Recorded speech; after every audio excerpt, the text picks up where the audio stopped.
Now, This Week in Texoma. Welcome to the program. Barry Albrecht is our guest today. He is the president and CEO of the Lawton Economic Development Corporation, and we're going to talk about economic development in detail today and some surprising statistics from a recent survey regarding how the city stands when it comes to economic development. I think it'll be quite eye-opening for you. Barry, good to have you back. Thanks. I appreciate you inviting me back. It's always fun. Sure. You got here, you've been here, what, 3 years now? Almost 3 years, yep. Not long after you got hired, we brought you out so you could talk a little bit about what your role was going to be in this position. So talk a little bit about where you were then and kind of what you walked into in terms of economic development and how you wanted to shape things for the city of Lawton. Sure. When before I got here, the city leaders and some of the business community realized that in the previous 10 years, Lawton really didn't do as well as they could in recruiting new jobs, bringing in new development, bringing in new capital investment. So they realized they needed to refocus on economic development, actually establish some actions very focused in bringing new investment into the community, where the city would actually increase its revenues by this development. And over the past 3 years, we've implemented new strategies that went very aggressive, went out on the global marketplace, go out and meet with these companies that fit our community. Now, it's real important that we focused on the type of industries that enhanced our community, not deteriorated. It means low water use, quality jobs, and some particular segments of in our population that needed filling in the economy. For example, that $15 to $20 an hour job. There was a big span of emptiness in the payroll of our community that was not being served. Also, I realized after the first year, the community pretty much insisted on having the type of services that our city needed. We were underserved in particular retail areas and definitely in the service areas. But we also had to keep focused on primary jobs. This past year, we realized with the threat of the defense cuts and working with Fort Sill, it is a priority for us to diversify our job base for our citizens. And now we've actually expanded, and we are now just not serving Lawton, but we're also serving Elgin and our surrounding community. Because many of the companies we talk to, they could really care less where our city limits lie. They want to know regionally, how far out does an individual drive into Lawton for work? How far out is that retail shopper? And we realize people from 45-minute drive around Lawton come to Lawton for services, retail, to shop, and for jobs. Whenever you talk about that kind of dual-pronged approach there, because you mentioned the retail, and that's what pops into most people's minds whenever you're talking about economic development. And in your role, you don't discount the value of retail, but it has to be in concert with growing the tax base like you're talking about. If we bring in the type of jobs and the new capital investment, it not only enhances our tax base with our city, that's going to provide better services to our residents, it also brings a different segment of jobs. It also brings beautification with new development. And it also brings the opportunities where our young people could stay here and no longer need to go to Dallas and Fort Worth or Oklahoma City for jobs. The city last year said, we realize we're underserved in retail. And so this past year and a half, 2 years, we've been going out meeting with developers that provide those higher end type programs, the shopping and the restaurants and et cetera. Just this past year alone, we've met with over 254 companies and developers that's looking at either retail development and many of which has never even heard of Lawton before. So we're taking some very aggressive actions to get out there, and we're starting to see the results of those actions. We're seeing new retail development. We worked very hard for the West Side, particular entertainment site with the cinema and the restaurants and et cetera. And those are exciting opportunities for our people because our citizens, they have felt underserved in those areas. And to see new shopping opportunities is great, but we're primarily focused on bringing in the type of jobs that justify that retail. And the way you do that has probably changed a little bit over the last 2 or 3 years, especially in regards with what Lawton's approach was. Most of the time you think of it, like you're talking about meeting with various people, and you can't, you definitely want to get face to face so they have something on. But the digital reach is something that really Lawton had zero. They didn't have a negative impression. They didn't have any impression. Right. It was unknowledge. They just didn't know. Right. Developers even that I've worked with in the past in Arizona, down in Dallas, had never even heard of Lawton. Right. So we've really done some very aggressive, creative tool and image building techniques that, for example, we built some new videos. Right. That has been a real big help.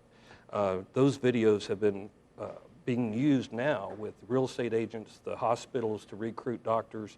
It presents a real life picture of what Lawton truly is, instead of the old image of 20, 30 years ago. Last year we released a particular video on education to help brand our education, because education is economic development. And the results were, I was really, really proud of it, because I even had parents see it on Facebook and some of the social medias calling me and saying, how can I help with Lawton becoming this Oklahoma STEM city? And STEM, as you know, stands for science, technology, engineering, and math. Right. And our new superintendent, Tom Deegan, is just, he's got that real big bat, and he's swinging it everywhere he can. So he's doing a great job with that branding. It's interesting you mentioned those videos. I refreshed myself because I remember whenever we debuted them. But if you go to, it's lawtonedc.com, right? Yes. And the videos are there on the homepage. Yes. You can check those out. And I will be surprised if you don't watch the video and then look at it and then halfway through it think, that's where I live? because like we talked earlier in the day, there is that negative image, and it's possibly from some people generationally who've been here for a while and still kind of carry around that baggage of the 60s and 70s and the black eye that the city kind of developed. But it is a good way to kind of remind yourself of where you live, and that's the image that's being posted out there. We're going to take a quick break and come back and continue our conversation with Barry Albrecht, the President and CEO of the Lawton Economic Development Corporation. Stick around. If you have a topic or issue you'd like us to focus on, please write to the address on your screen or fax us at 357-3811. Or you can email us.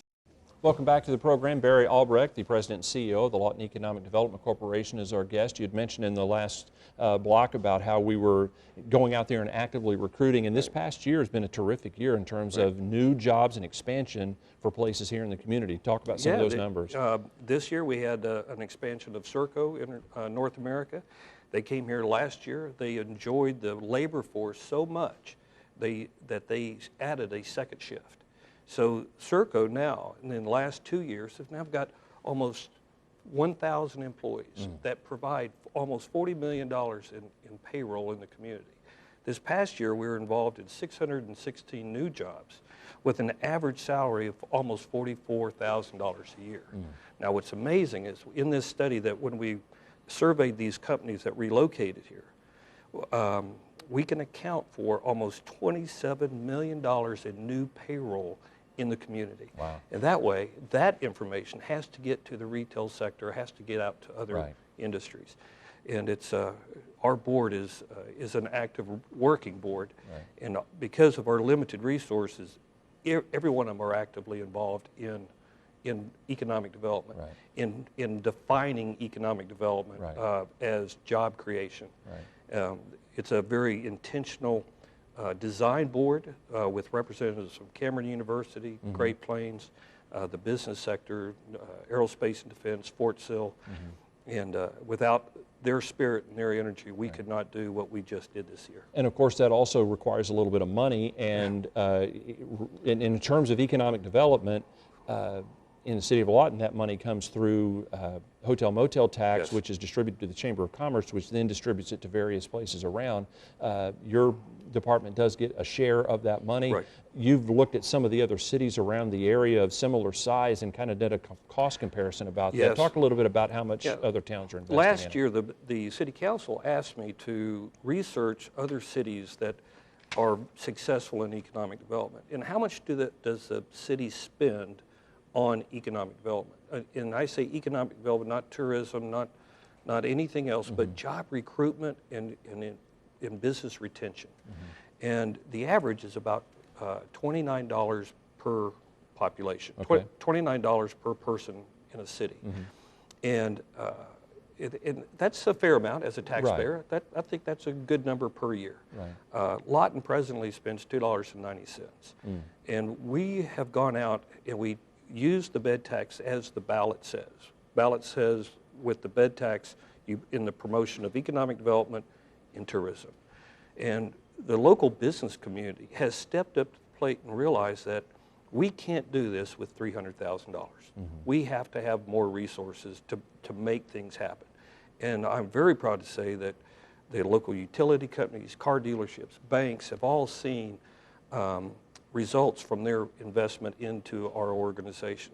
They all benefit directly, utility companies, the banks, and we're creating new tools, research documents, and economic forecast. And we did our second annual luncheon this year, and we brought in an economist to provide the business community a outlook, our economic outlook. And there we hand out our economic review and some research projects, and then we post them online on our website so anybody can download it. It's free for you. It's paid for through what we call the Launch Lawton campaign, and it's really been an honor to see the business community step up. And I think once they see those things, because for so long, if you don't really have a defined, as you had mentioned earlier, mission for what economic development needs to be, sometimes it feels more like an art of negotiation. But as you've experienced over the years of being involved in it, there is a science to it in terms of being able to put certain things out there where you can really leverage things scientifically if you have those tools in place. I will tell you that it's economic development years ago, 20 years ago, was seen as a promotional group, a pom-pom promoting.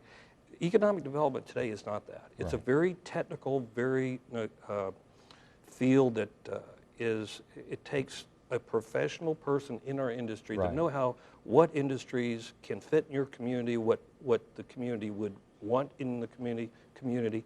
And I've seen an education across the board with county leadership, city leadership going, wait a minute, that's what our community wants. We want new jobs. And we no longer have the luxury of spreading out economic development dollars in unfocused areas. Our future has to be creating new jobs and new capital investment where our citizens will have those opportunities. And we do have the opportunities of new retail in providing jobs to our veterans, veteran spouses, non-military, and people that grew up here. You sound optimistic about the approach. I mean, does that of the change maybe that you've seen in the culture over the 3 years you've been here? I think over the 3 years there's been there was a sense of I knew that there was an education process that we had to engage in. For example, the organization itself is not membership. We serve the community. We serve the city council. We serve the residents of the entire community, whether they give us money or not. Because when you talk to industries, they want to know that you are serving the community. You're providing regional demographics that's accurate, that is technically valid, and it's just not promoting a community and saying that you'll profit here. Right. Appreciate you taking the time. No, we appreciate I've your enjoyed work over the last 3 years, and keep us in the pipeline as things develop over the next several months. All right. Well, I think next year is going to even be a better year. We're looking forward to it. Barry Albrecht's been our Thank you, guest. sir. Appreciate you taking the time. Stick around. More to come. If you have a topic or issue you'd like us to focus on, please write to the address on your screen or fax us at 357-3811.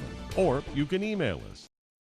Welcome back to the program. If you've been watching the news lately, you've been hearing a lot about the campaign, presidential campaign. So we're going to change gears a little bit here, and instead of talking about that kind of stuff that people are probably already tired of talking about since we're still a year away from the election plus, let's talk about a different campaign. It's the campaign for the United Way of Southwest Oklahoma, and the campaign chairman for that is Carlos Irizarry. Good to have you here. Thank you so much, David. Nice to see you again. Yeah, we had you here a year ago because it's last like deja vu. year, I know what happened, but last year, you were sitting over here, I was sitting over there. We had Lauren Ellis, the president. She joined us too. And last year, whenever you were here, that was your first time to be the campaign chair. Yes, I thought usually it's the only time you're the campaign chair. Yeah. Well, you did such a great job. They asked you back and said, let's go ahead and fire it up one more time. And you said, I'm going to do that. Talk a little bit about last year's campaign and how you kind of got drafted into serving as the chairman, and tell me, kind of the results of what happened Well, last I'm going to year. preface it this way. If you're going to do something right, you better do it right the first time. Right. And my goal then was to try to achieve $1.69 million. We got very close. We got 91% of that goal. And so, really, I looked at it as an opportunity of, we've done some great work with these funds for the campaign. It was a learning opportunity, but what I take away is, for the first time, we had so many new folks who were donating. 1,102 new donors that we'd never had before. The excitement for United Way was there. We were looked at a lot longer because really our campaign, normally you would think, well, by the holidays, United Way is wrapping up. We extended it out. We had some great events, a great kickoff event, all the way through kind of a great way to give back to the community. Bottom line, what we're seeing is a lot of new organizations that are energized about what United Way is doing. They're getting on the opportunity of becoming pace setters. And just a few weeks ago, we had our pace setter event. It was wonderful. And it's amazing that the year has already gone by, and we're already talking about this next campaign. And you've had experience with United Way before, so it's not like you kind of came into it blind, right? Talk a little about some of the activity you've done. Back in 2012, I was a loaned executive, and we have some wonderful folks who work for various organizations who donate their time, working accounts for United Way, and that's how I first initially became involved with United Way. The next year after, in 2013, I moved into being the leader of the loan execs, kind of again, making sure that I was working closely with Gilmer Capps on his campaign. Then we jump into 2014.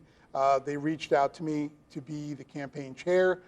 We saw all this new excitement in Lawton regarding all the new things that have come to Lawton.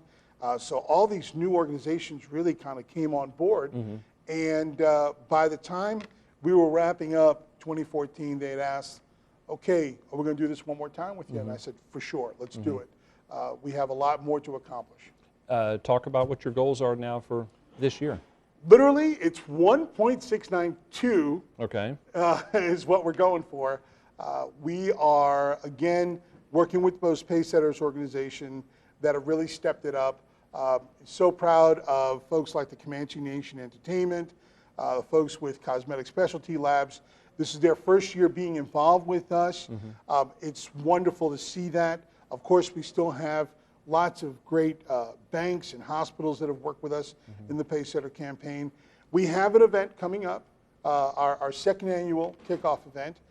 It'll be at the Hilton Garden Inn on Thursday, September 3rd. We're going to have a great motivational speaker, talk about how to overcome having the right attitude, being the one. And moreover, what we're seeing is the excitement of the organizations as they're having their campaign opportunities. So it's going to be a lot of fun. We'll talk a little bit more about that event a little bit later on in the program. But you mentioned pace setters. Maybe you explain that exactly what that is. You go to some of these larger companies like the Goodyears and some of the larger organizations and get them to join and kind of energize their own employees and have their own kind of internal company campaign. Exactly. Right? Their company campaign, normally what they do is they'll talk about it through their HR opportunities, and they'll say, hey, what we want to see is talk about fair share giving. Want to talk about what we can do, anything from dress down day all the way to pizza parties to all these things. And it's great because you're engaging the morale really for those organizations to be able to be part of something special and give. When we talk about the United Way, you've mentioned it, 19 member agencies. We don't really have time to name all of them, but I think everybody, probably knowingly or not, has come across them and know that these agencies are here, but may not understand the connection necessarily to United Way funding. Yeah, I mean, you think about those working poor who are dealing with situations where they're going to the food bank. You have various amounts of shelters that we work with specifically. Then you, of course, have our soldiers that need that extra help, our young soldiers that maybe are transitioning and they're going to the military the first time, and they need that help with the Armed Services YMCA. And of course, everyone hears, when we have horrible situations of these fires and flooding, and Red Cross steps in and helps out. Those are the types of organizations we work with. But we also have some of these small organizations like CASA, some of the other organizations that deal more with helping the sick. But one of the things that we're finding out is that we're trying to make sure these organizations are proving sustainability.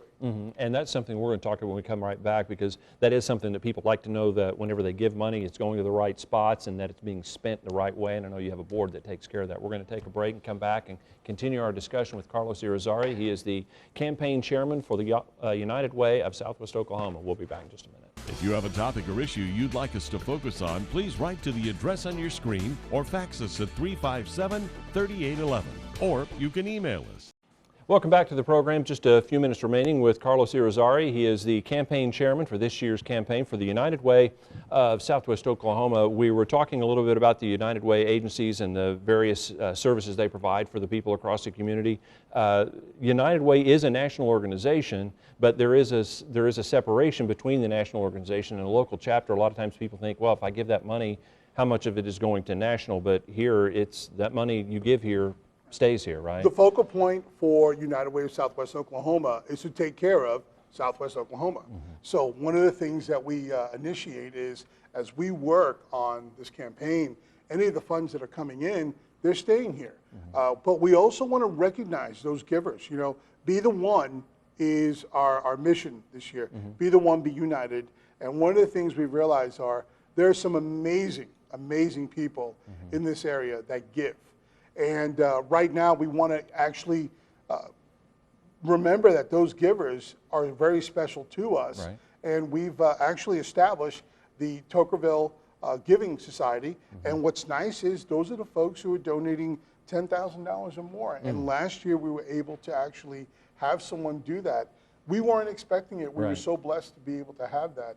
But we're talking about accountability. That was something that we had brought up earlier. Right. Sustainability and accountability go hand in hand with these partner agencies. We want to make sure that they are utilizing any of the funds that we distribute to them, as well as everything that they're looking at operational costs, that are going to be fair, because the bottom line is that it has to go right back out to the community.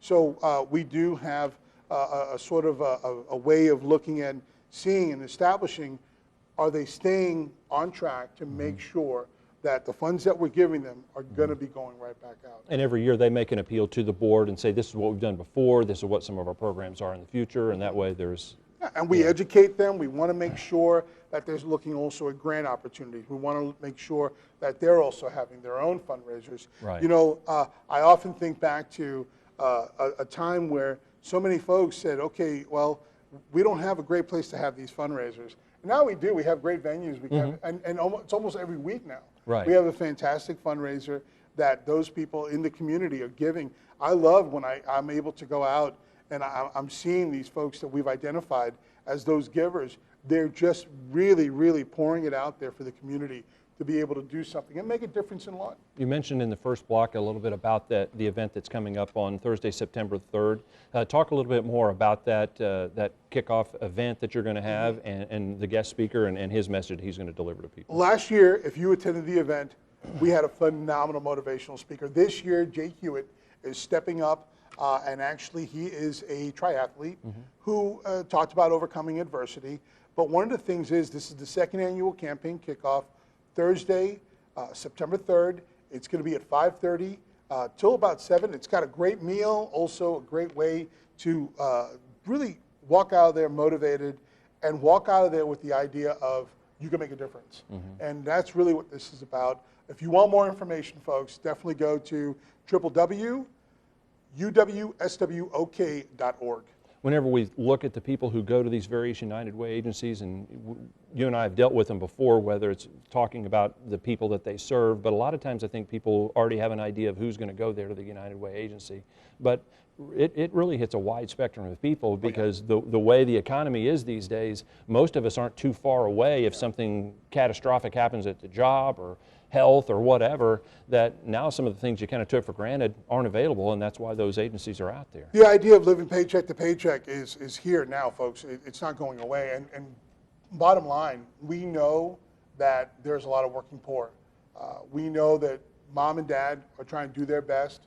They need to take care of their kids, but you know what they're looking at is the bills are coming in, the prices are going up. It's expensive now to do a lot, and one of the things is that we're not here to really give a handout. We're really here to be able to say to folks, we want to try to motivate you enough to make sure that this is going to be sustainable for you, and then also let's work on teaching the kids how to get out of that cycle, you know, kind of get out of that situation. So education's been a big focus for United Way. You've been talking with like Success by Six, trying to connect with Lawton Public Schools. Yeah, I mean, what we want to really be is a wheelhouse for all these educational opportunities. You think about the STEM initiative that's been taking off, that's science, technology, engineering, mathematics. Those opportunities are going to make a lot of these students that we have here in Lawton grow Lawton. And that's one of the things we want to be able to do through United Way is grow Lawton's future, grow Southwest Oklahoma's future, and quite frankly, I often think, why aren't we the Sooner Silicon Valley? You know, we're a STEM city. We want to be able to continue growing that. You mentioned that $10,000 gift before, and a lot of people are going, I can't do that at all. But you've got about 45 seconds here. Stress the importance of whatever you can give and how you guys can pile all that up and do great things. You know, it's amazing what one person can do. It's amazing that one person can make a difference. And it might just be $1. It might just be a little girl giving out tacos to homeless folks. It might just be folks who are being able to give their fair share, maybe $5, $10 a paycheck. Something like that goes a long way. You know, I often think about the fact that right now we have folks who are struggling, and what you can give can make a difference if you don't even realize it. You'll have a lot of opportunities to do that over the next several months. We'll be hearing from him down the road and keep you updated on the campaign. Los, appreciate you taking the time. Thank you so much, David. Thank you. Thanks for watching, folks. We'll see you next time. If you have a topic or issue you'd like us to focus on, please write to the address on your screen or fax us at 357-3811. Or you can email us.